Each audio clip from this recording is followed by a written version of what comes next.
तो हाँ जी सर जी, आपका नाम रूप ज्योति है। आपकी कुंडली बनी है तुला लग्न की। राशि आपकी कुंभ है। कुंडली की बात करूं, काफी ग्रह अच्छे हैं, लेकिन आपके ये जो मंगल है ये मुझे अच्छा नहीं लगा। पूरी कुंडली में मतलब मंगल आपका मुझे सबसे ज्यादा खराब लगा है। क्यों लगा है? क्योंकि ये नीच का बैठा है। बाकी बुध शुक्र आपके बहुत अच्छे हैं। एक राजयोग भी बना हुआ है इनकी वजह से, लक्ष्मी नारायण राजयोग। गुरु अच्छा है। और यहाँ पे शनि अपने घर में बैठा है। तो पूरा विस्तार में अभी आपको मैं समझाऊंगा। और आपने मुझे जो सवाल लिख के भेजा है कि आप अभी कोई छोटी दुकान चला रहे हैं, लेकिन आप सरकारी नौकरी में जाना चाहते हैं, तो सरकारी नौकरी का योग है या नहीं, ये आपका है मेन सवाल। और फ्यूचर कैसा होगा, धन के बारे में पूछा है। तो सबसे पहले देखो जी, आप ये समझ लो कि जो कुंडली होती है इसमें होते हैं टोटल 12 घर। और 12 घर मैं लिख देता हूँ, वो आप समझ लो। ये है आपका पहला घर, ये है दूसरा घर, तीसरा घर, चौथा, पांचवा, छठा घर, ये है सातवां, आठवां, नौवां, दसवां, 11वां और ये 12वां घर।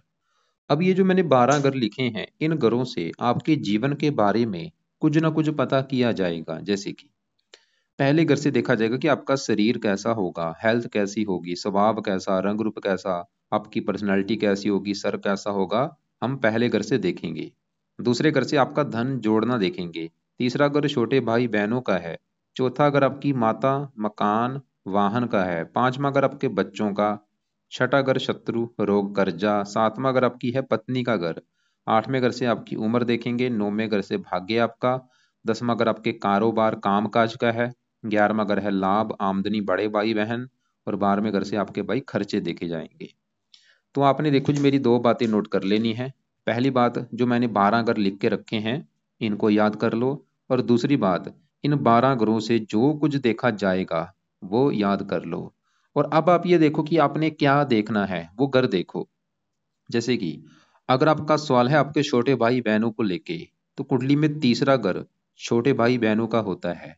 और तीसरे घर में नंबर लिखा है 9। 9 है धनु राशि, मालक बना गुरु। तो आपके छोटे भाई बहनों के लिए हमें गुरु को देखना पड़ेगा। ऐसे ही अगर आपका सवाल आपका भाग्य कैसा होगा, 9वें घर से भाग्य देखा जाता है। तो भाग्य देखना है 9वां घर। 9वें घर में नंबर 3 लिखा है। 3 है मिथुन राशि, मालक बना बुध। तो आपका भाग्य हम बुध से देखेंगे। तो भाई मेरा कहने का मतलब ये है कि जो भी कुछ देखना है, हमें वो घर देखना होगा। और घर का जो मालक बना है वो मालक देखना होगा। अब देखो जी, बात करते हैं भविष्यवाणी की। तो ये जो 9 ग्रह हैं, देखो जी आपको मैंने बोला था आपके काफी ग्रह अच्छे हैं, लेकिन आपका जो सबसे ज्यादा मुझे ग्रह खराब लगा है, मंगल लगा है। तो अभी इसको मैं विस्तार में समझाऊंगा। और अगर आपकी पूरी देखो जी कुंडली का निचोड़ निकालो कि कुंडली कैसी है, तो आपकी कुंडली में सबसे जो नेगेटिव पॉइंट क्या है कि आपको भाई मैरिज लाइफ में दिक्कतें आएंगी। आपको विवाह के सुख में कमी होगी कोई ना कोई। सब कुछ लाइफ में है, लेकिन सबसे बड़ी दिक्कत है विवाह संबंधी दिक्कतें आपको आनी है। तो अब देखो जी, आपका जो सबसे ज्यादा ग्रह खराब है मंगल। सबसे पहले उसी को कवर करूंगा कि मंगल आपका है क्यों खराब। लेकिन उससे पहले एक बात और नोट कर लो कि जो 9 ग्रह होते हैं, इनके कुंडली में अपने भी ग्रह होते हैं। अगर ये अपने खुद के घर में बैठे हैं फिर देते हैं बहुत अच्छे फल। अगर ये अपने दोस्त के घर में बैठे हैं फिर भी अच्छे फल देते हैं। अगर ये उच्च के बैठे हैं फिर भी अच्छे फल देते हैं। लेकिन अगर ये दुश्मन के घर में बैठे हैं या नीच के बैठे हैं, अच्छे फल नहीं देते। तो पहले देखो मंगल आपका कहाँ बैठा है कुंडली के 10वें घर में। पहले 10वां घर है किसका ये समझो।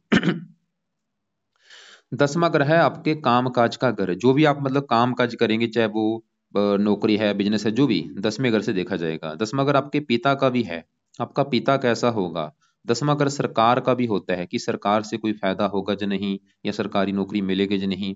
10वां घर मान प्रतिष्ठा का भी होता है। तो ये जो मैंने चार चीजें बोली हैं, इन चार चीजों को अगर देखना है तो 10वां घर देखा जाएगा। और आपको मैंने अभी एक फार्मूला समझाया है कि घर का मालक देखना है। तो 10वें घर में क्या लिखा है, 4 नंबर। 4 है कर्क राशि, मालक बना ये चंद्रमा। तो 10वें घर के मालक चंद्रमा को देख के डिसाइड होगा आपके 10वें घर के बारे में, मतलब काम काज, पिता, सरकार, मान प्रतिष्ठा, चंद्रमा से देखा जाएगा। और चंद्रमा के अलावा 10वें घर में मंगल बैठा है, मंगल को भी देखना पड़ेगा। तो कम से कम भाई 2 ग्रह देख के डिसाइड होगा आपके 10वें घर के बारे में। तो सबसे पहले हम 10वें घर में बैठे मंगल की बात करते हैं। तो मंगल देखो जी बैठा है 10वें घर में, जो यहाँ पे 4 लिखा है, कर्क राशि, जो कि मंगल की है नीच राशि।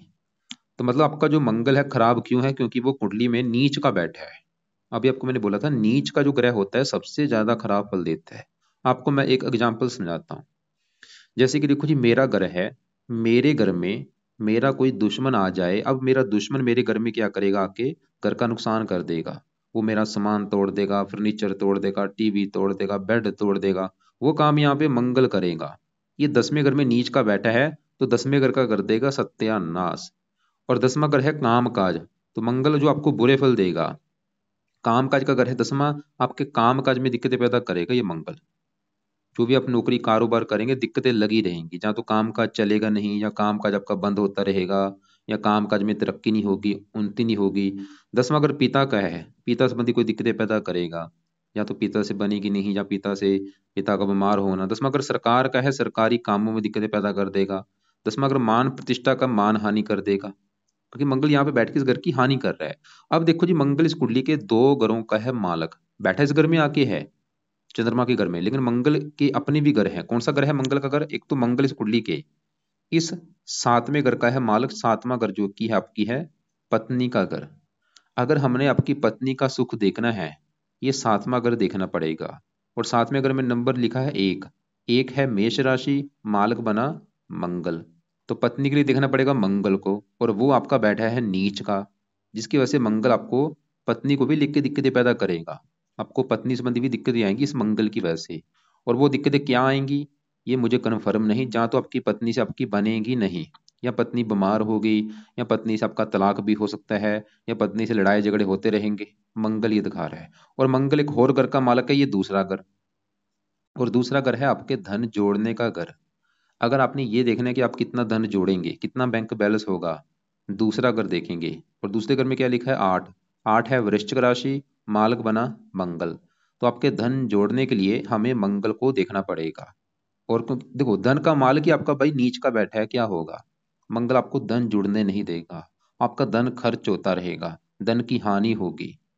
दूसरा अगर परिवार का भी होता है, परिवार संबंधी दिक्कतें, वाणी का है, वाणी संबंधी भी दिक्कतें। मंगल मतलब आपको कितने बुरे फल दे रहा है, आप खुद देखो। क्या क्या बुरे फल दे रहा है, आपके काम काज में दिक्कतें पैदा कर रहा है, पिता संबंधी दिक्कतें, सरकारी नौकरी के योग में कमी कर रहा है। आपकी पत्नी घर का मालक है, पत्नी संबंधी दिक्कतें, धन का मालक है, धन संबंधी दिक्कतें। मतलब आप एक पेन कापी में लिख लो कि अगर आप मंगल के उपाय करेंगे आपको जीवन में क्या फायदे होंगे।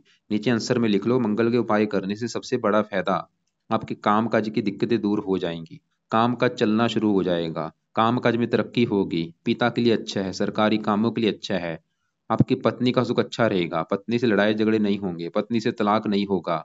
आपके धन का मालिक मंगल है, तो धन संबंधी दिक्कतें दूर होंगी, धन की हानि नहीं होगी, धन खर्च नहीं होगा। कितने फायदे हो रहे हैं मंगल के उपाय करने से। और मंगल सवाल है कि मंगल अब सही कैसे करना है। अब सवाल ये है, तो मंगल के आप उपाय लिख लो। पहला उपाय, आप मंगल कवच का पाठ पढ़ना शुरू कर दो। ये सुबह के टाइम पाठ आपने पढ़ना है, या इसको सुन लिया करो। दूसरा उपाय, मंगल स्रोत का पाठ आपने पढ़ना है। तो ये दोनों पाठ भाई आपने पढ़ने हैं या इनको सुनना है। तीसरा उपाय, मंगल के देवता हैं हनुमान जी, तो आपने हनुमान जी की पूजा उपासना शुरू कर देनी है, करनी। मतलब हनुमान जी का कोई ना कोई पाठ रोजाना पढ़ा करो, चाहे वो हनुमान चालीसा है, चाहे बजरंग बाण है, जो भी पाठ आपको आता है रोजाना पढ़ा करो। चौथा उपाय, मंगल का आपने करना है दान। और ये दान आप हर मंगलवार को किया करो। मंगल ग्रह का हर मंगलवार को दान करना है। क्या दान है, वो दान की वीडियो आपको मैं भेज दूंगा। वैसे इसका दान लाल रंग का होता है, लाल रंग की वस्तु लेके, ताकि ये पावर इसकी कम हो, जीरो हो, ये शांत हो। लाल कपड़े पहनने बंद कर दो, खासकर मंगलवार को बिल्कुल मत पहना करो, या कम यूज किया करो, मंगलवार को मत पहनो। तो ये 4 पाए तो आपने भाई जरूर करने हैं। दोनों पाठ कवच स्रोत के पाठ पढ़ने हैं, या इनको सुना करो, हनुमान जी की पूजा उपासना करो, मंगल का दान करो। और मंगल क्योंकि आपके धन का मालक है, मैंने बोला था धन का मालक मंगल नीच का बैठा है, तो ये आपको धन संबंधी दिक्कतें पैदा करेगा। मतलब आपको कर्जदार भी बना सकता है। या अब देखो जी, अगर आपके ऊपर कर्जा है, कि आपके सर के ऊपर कर्जा है, तो कर्जा वो आपका है मंगल की वजह से। तो मंगल का पाठ अगर आप करते हैं तो कर्जा आपको उतर जाएगा, जो कि है ऋण मोचन मंगल स्रोत का पाठ। अगर कर्जा है तो ये पाठ पढ़ो, ऋण मोचन मंगल स्रोत का पाठ। लेकिन अगर आपको लगता है कि भाई कर्जा मेरे सर के ऊपर नहीं है, फिर ये पाठ आपने नहीं पढ़ना, पाठ को छोड़ दो, मत पढ़ो। तो हमने क्या देखा कि आपकी कुंडली में भी हम मंगल की बात की है, तो मंगल हमें अच्छा नहीं लगा। अभी आपके दूसरे ग्रहों की बात करेंगे। आपकी देखो जी, पत्नी के लिए, पत्नी का सुख देखने के लिए चार पांच ग्रह देखने पड़ेंगे। वो कैसे? पत्नी का अगर सुख देखना है कुंडली में कि पत्नी का सुख है या नहीं, चार पांच ग्रहों को देख के डिसाइड होगा पत्नी के बारे में। वो कैसे है? सातवां अगर होता है पत्नी का, साथ में अगर में एक लिखा है मालक मंगल है, जो कि हम देख चुके हैं, वो तो ये दिखा रहा है कि भाई पत्नी संबंधी दिक्कतें आएंगी। अब सातवें घर में देखो जी, पत्नी के घर में केतु आके बैठा है, तो केतु भी ये दिखा रहा है कि आपको पत्नी संबंधी दिक्कतें आएंगी। केतु एक पापी ग्रह होता है, ये भी साथ में अगर बैठ के पत्नी को लेकर दिक्कतें पैदा करेगा। मतलब पत्नी से जहाँ तो आपकी लड़ाई झगड़े होते रहेंगे, जहाँ बनेंगी नहीं। ये हो सकता है आपकी जो पत्नी है वो कहीं किसी दूसरी कास्ट की हो, आपकी जाति की ना हो। और साथ में घर के ऊपर राहु की दृष्टि है, वो भी पत्नी संबंधी दिक्कतें पैदा करेगा। शनि भी इस घर को देख रहा है, यहाँ पे नीच राशि है। मतलब आपके देखो जी, सही बताऊं तो मंगल बड़ा कारण है, राहु की दृष्टि, वो भी केतु भी यहाँ पे बैठा है, शनि की दृष्टि है। चार कारण बने हैं कि आपकी पत्नी संबंधी दिक्कतें आपको आएंगी, लेकिन सबसे बड़ा कारण है ये मंगल, दूसरा कारण केतु है। तो पत्नी संबंधी दिक्कतें क्या आएंगी? जहाँ तो आपका तलाक भी हो सकता है, या विवाह आपका काफी देरी से होगा, या पत्नी से आपके रोजाना लड़ाई झगड़े होते रहेंगे, पत्नी से बनेगी नहीं, पत्नी आपके अनुकूल नहीं होगी, वो आपका कहना नहीं मानेगी, आपकी रिस्पेक्ट नहीं करेगी, जहाँ वो बीमार होती रहेगी, कोई ना कोई दिक्कतें आएंगी पत्नी को लेके आपको। तो हमने देखा, अभी केतु देखो जी, केतु मतलब आपकी पत्नी संबंधी ये भी दिक्कतें पैदा करेगा। तो इसके लिए क्या करना है? कुत्तों को रोटी डाला करो, इसका दान होता है, मतलब केतु का दान है, कुत्तों को रोटी डालो ताकि ये पावर कम हो, इसकी शांत हो। और ये कुत्तों को रोटी मतलब चाहे रोटी डाल दो, चाहे बिस्कुट डाल दो, चाहे दूध डाल दो, कुत्तों की सेवा अपनी करनी है। चाहे घर में कुत्ता कोई रख लो, जहाँ बाहर के कुत्तों को रोटी डाल दिया करो। अब आगे बढ़ते हैं आपके, देखो जी हम बात करते हैं ये चौथे घर में बैठे बुध और शुक्र की, जो कि मुझे बहुत अच्छे लगे हैं। तो सवाल की ये क्यों अच्छे हैं इनकी अगर बात की जाए, पहले ये समझो चौथा घर है किसका। चौथा घर भाई आपकी है माता का घर, कि माता कैसी होगी, आपका मकान कैसा होगा, आपके पास वाहन कैसा होगा, भूमि जमीन जायदाद नौकर चाकर कैसे होंगे। ये सभी चीजें जो मैंने अभी बोली हैं, इस चौथे घर से देखी जाएंगी। और चौथे घर में क्या लिखा है? 10, जो कि है मकर राशि, मालक बना ये शनि। तो चौथे घर की चीजें अगर देखनी है, शनि को देखना पड़ेगा। मतलब आपकी अगर माता मकान वाहन का सुख देखना है, शनि को देखना पड़ेगा। और शनि के अलावा चौथे घर में आके बुध और शुक्र बैठे हैं, इनको भी देखना पड़ेगा। तो मैंने अभी आपको बोला कि बुध शुक्र आपके हैं अच्छे, क्यों अच्छे हैं आपको मैं फिर एक एग्जांपल समझाता हूँ। मान लो मेरा घर है, मेरे घर में मेरे दो दोस्त आए हैं, मतलब मेरे घर में दो दोस्त मेरे आके आ जाएं। अब दोस्त मेरे घर में मेहमान बन के आएंगे, इसकी वजह से वो मेरे घर का अच्छा करेंगे। वो काम यहाँ पे होगा चौथे घर में। चौथे घर में जो बुध शुक्र हैं, ये किसके घर में बैठे हैं? शनि के घर में। और शनि इन दोनों का दोस्त है, और ये बुध शुक्र आपस में दोस्त भी हैं, आपस में भी दोस्त हैं, और जहां बैठे हैं दोस्त का घर है। और वैसे भी इस कुंडली में बुध शुक्र योग कारक है। तो पहले शुक्र की अगर बात करूं, शुक्र देखो जी चौथे घर में, शनि घर में मित्र घर बैठा है, और चौथा घर है माता मकान वाहन का घर।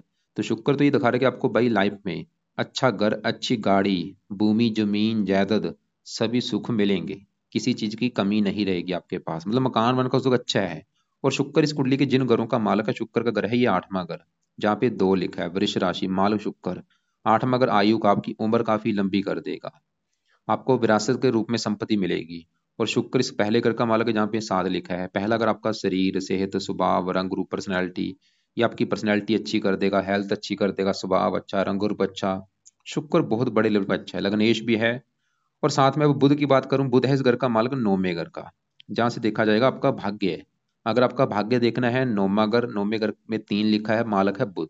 तो भाग्य किससे देखा जाएगा? बुध से। और बुध कहाँ बैठा है? चौथे घर में, दोस्त के घर में जाके। और साथ में इसका दोस्त शुक्र भी बैठा है।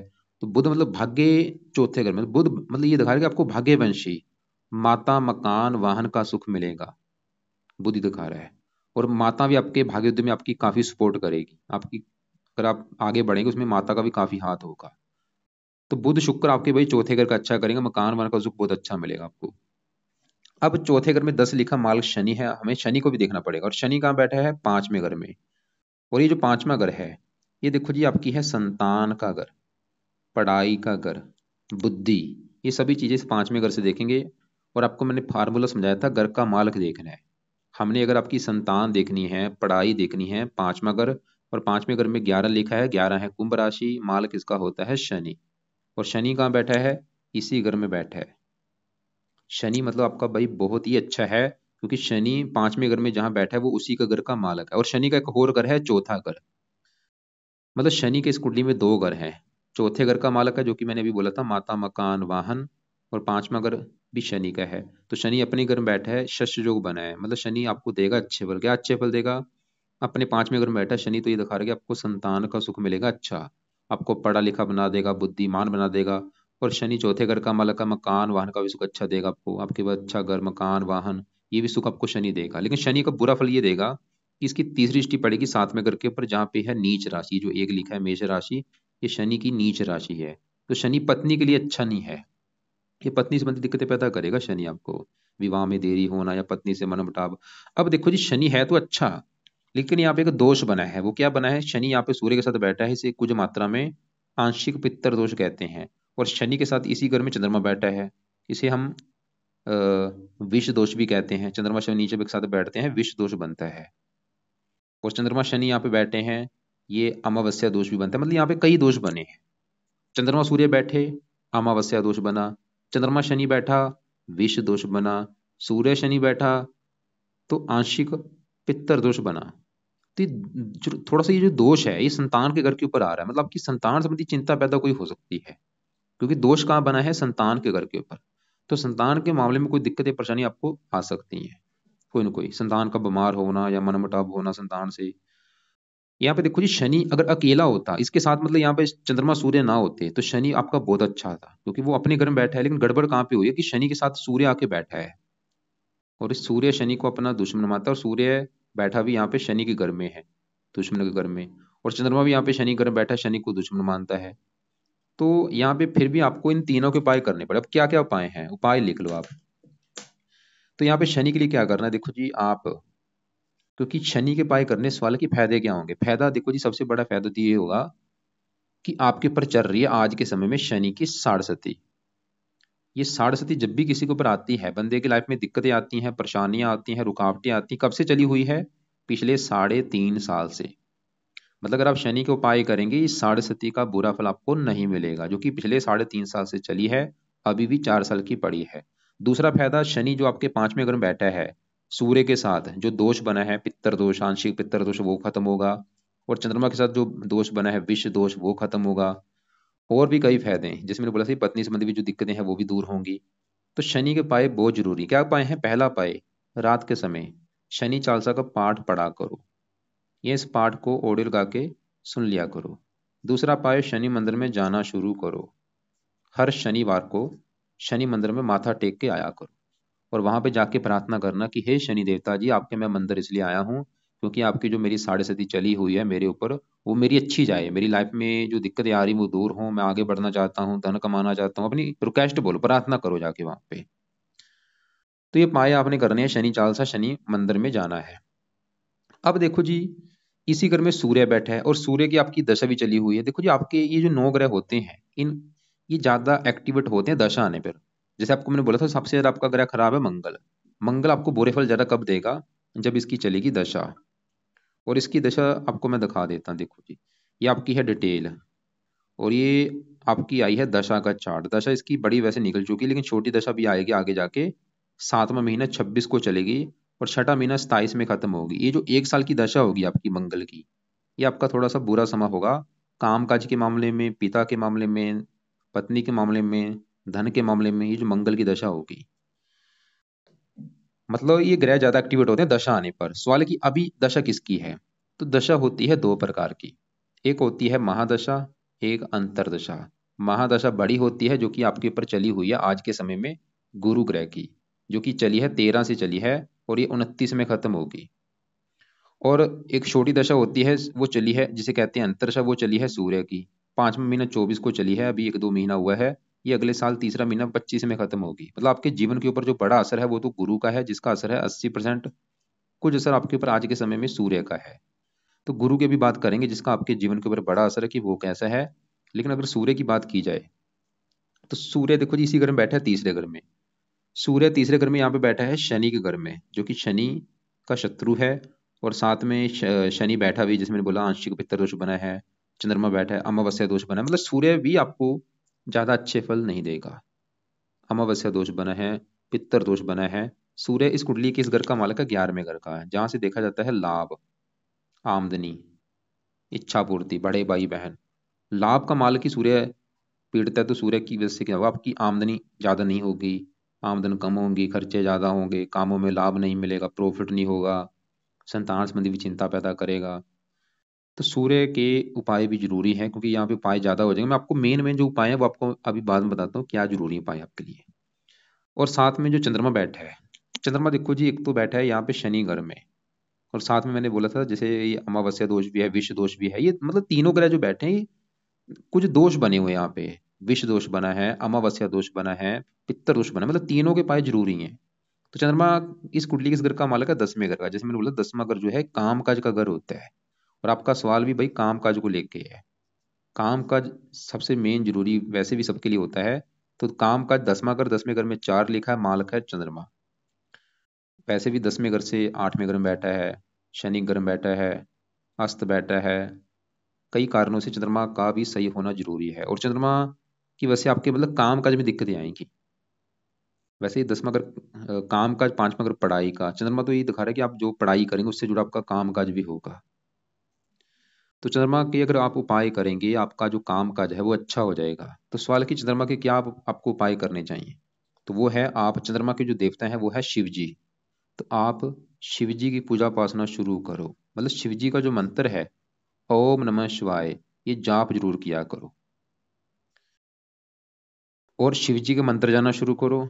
और जानना ही जो मंत्र है ओम नमः शिवाय कब करना है, ये देखो जी, आपका जब भी टाइम लगे, दोपहर, सुबह, शाम, चाहे सारा दिन करते रहो, या जब भी एक टाइम रख लो, उस समय 10 मिनट निकाल के जाप किया करो ओम नमः शिवाय। और जाना शिव जी के मंदिर जाना शुरू करो।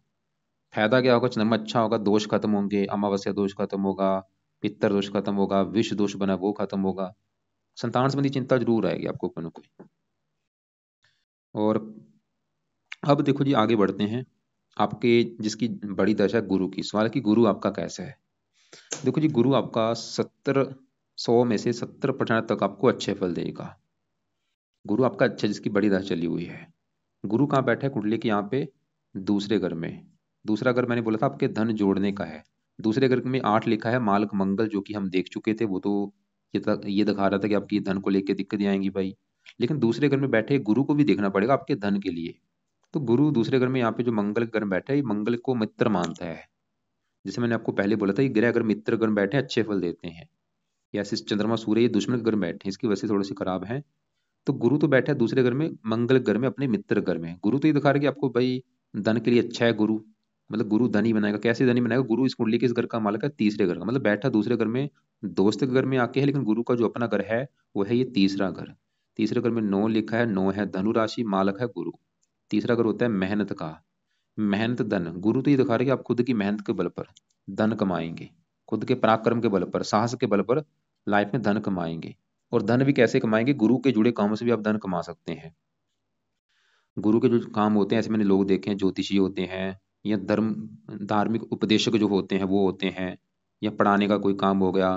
तो गुरु के जुड़े काम से भी आप धन कमा सकते हैं। वैसे यहाँ पे जो मंगल 10वें घर में बैठा है, काम काज घर में, ऐसे लोग मैकेनिकल, टेक्निकल लाइन, इंजीनियरिंग हो गया, या भूमि से जुड़ा कोई काम हो गया, ऐसे कामों से धन कमाते हैं। तो गुरु अच्छा, गुरु छठे घर का मालक है। ननिहाल से भी आपको धन मिल सकता है, जो आपका ननिहाल धनी होगा। तो आपकी कुंडली का अगर निचोड़ निकाला जाए, और यहाँ पे पहले घर में जो राहु बैठा है, सवाल कि ये कैसा है। राहु बैठा है पहले घर में, शुक्र घर में, मित्र राशि है, रले मिले फल देगा। मेहनती बनाएगा, साहसी बनाएगा, उद्यमी बनाएगा, पराक्रमी बनाएगा। 5वीं यहाँ पे पड़ेगी दृष्टि, नौवीं, 9वें घर के ऊपर उच्च राशि है, 5वीं यहाँ पे मित्र राशि है। राहु का जो बुरा फल आपको मिलेगा, ये पत्नी घर को देख रहा है, शत्रु राशि, पत्नी के लिए अच्छा नहीं है आपका राहु। तो हमने देखो जी कुंडली में क्या देखा, कि आपका जो बुध शुक्र है वो अच्छे फल देंगे, आपको मकान वन का सुख देंगे। शनि अच्छा है, लेकिन वो इनसे पीड़ित है, ये दोष बने हुए हैं। गुरु अच्छा है, और मंगल भी आपका सबसे ज्यादा खराब है भाई, केतु की वजह से पत्नी संबंधी दिक्कतें आएंगी। तो आपके लिए मतलब जो उपाय जरूरी है वो है, एक तो सबसे ज्यादा उपाय है मंगल के जरूरी, जो कि आपने सुबह के टाइम करने हैं। मंगल कवच का पाठ पढ़ लिया करो, या इसको सुन लिया करो। मंगल स्रोत का पाठ पढ़ना है या इसको सुनना है। हनुमान जी की पूजा उपासना करो, हनुमान जी की पूजा उपासना से मंगल भी अच्छा होगा, और साढ़े सती भी आपकी कष्ट आपको नहीं देगी। मंगल का दान हर मंगलवार को करना है, दान की वीडियो आपको मैं भेज दूंगा। अगर सर के ऊपर कर्जा है तो ऋण मोचन मंगल स्रोत का पाठ पढ़ सकते हो, नहीं है तो रहने दो। रात के समय शनि चालीसा पढ़ो, या सुन लिया करो कब तक, कम से कम 4 साल तक, क्योंकि सरस्वती अभी आपकी 4 साल की पड़ी है। और वैसे भी आपको मैंने बोला था कई दोष खत्म होंगे, विष दोष खत्म होगा, पितर दोष खत्म होगा, शनि मंदिर जाना शुरू करो। और बाकी आपको मैंने ये चंद्रमा के लिए क्या बोला है, शिव जी की पूजा उपासना करो, शिव जी का मंदिर जाया करो, शिव जी का जो मंत्र है ओम नमः शिवाय वो किया करो। और सूर्य के लिए आपने सूर्य को जल देना है। हर जाना सूर्य को जल दे दिया करो। केतु के लिए कुत्तों को रोटी डालो। राहु के उपाय नहीं करने। और गुरु के भी अपने उपाय करने हैं, क्योंकि गुरु का आपके ऊपर बड़ा असर है। गुरु वैसे तो अच्छा है, फिर भी इसका एक दो उपाय जरूर कर लो, जिसमें से पहला उपाय है सुबह के टाइम गुरु कवच का पाठ पढ़ लिया करो। और दूसरा, गुरु स्रोत का पाठ। गुरु मतलब बृहस्पति को कहते हैं भाई, बृहस्पति कवच का पाठ और बृहस्पति स्रोत का पाठ। तो मंगल के उपाय और गुरु के उपाय हैं सुबह के टाइम, बाकी शनि चालीसा रात के समय है। और शिव जी की पूजा उपासना भी आप रात को कर लिया करो, शिव जी का जो मंत्र है वो भी रात को पढ़ लिया करो। बाकी जो आपका सवाल है कि भाई सरकारी नौकरी का योग तो आपका ज्यादा मुझे नहीं दिख रहा। सरकारी नौकरी के योग में काफी कमी है। बाकी जो आपकी इच्छा आपकी पैदा हो रही, क्योंकि अभी सूर्य की दशा है, वो इच्छा आपकी पैदा कर रहा होगा पिछले 1-2 महीने से, ज्यादा इच्छा आ रही होगी कि सरकारी नौकरी में जाता हूँ। तो ये भाई अगर आप उपाय करते हो मेन, क्योंकि मंगल सही अगर आपका हो गया तभी आपका काम का अच्छा होगा, तभी आपकी लाइफ में धन आएगा, तभी पत्नी का सुख अच्छा मिलेगा। इसको सही करो, इसके ऊपर फोकस ज्यादा करो। मंगल के जो पाठ बोले वो पढ़ो, हनुमान जी की पूजा उपासना करो, लाल कपड़े पहनने बंद कर दो। बाकी सभी कपड़े आप पहन सकते हैं, बस लाल कपड़े कम यूज किया करो या बंद कर दो। दान ज्यादा करो, मंगल का लाल रंग का जो दान होता है हर मंगलवार को किया करो। सूर्य को जल दे दिया करो, केतु के लिए कुत्तों को रोटी डाल दिया करो। अगर पूरी कुंडली का निचोड़ निकाला जाए तो कुंडली में जो आपको मैं पहले भी बता चुका हूँ कि आपकी मैरिज लाइफ में दिक्कतें आएंगी। बाकी आपकी नुमाश कुंडली अगर देखी जाए तो नुमाश कुंडली में भी सातवां अगर देखा जाता है, साथ में अगर में 4 लिखा है, चंद्रमा वो भी नीच का बैठा है यहाँ पे भाई 11वें घर में, तो नुमाश कुंडली में भी आपकी मैरिज लाइफ में दिक्कतें आने का योग दिखा हुआ है। गुरु की दृष्टि है, ये वैसे उच्च राशि, मंगल की नीच राशि है। तो यहाँ पे देखो जी, मैरिज लाइफ में दिक्कतें जरूर आएंगी आपको, लेकिन यहाँ पे डिसाइड होगा आपकी पत्नी की कुंडली देखकर। अगर उसकी कुंडली अच्छी निकली फिर दिक्कतें ज़्यादा नहीं आएंगी, अगर उसकी भी कुंडली खराब निकली तो दिक्कतें बढ़ जाएंगी। बाकी आप ऐसा करना, चाहे आज चाहे कल दोपहर 1:30 और 2:30 के बीच में मुझे कॉल करके पूछ लेना। और ये जो भी मैंने उपाय बताए हैं लिख के रख लेना, जरूर इनको फॉलो करो, तभी आपकी लाइफ में चेंज आएगा।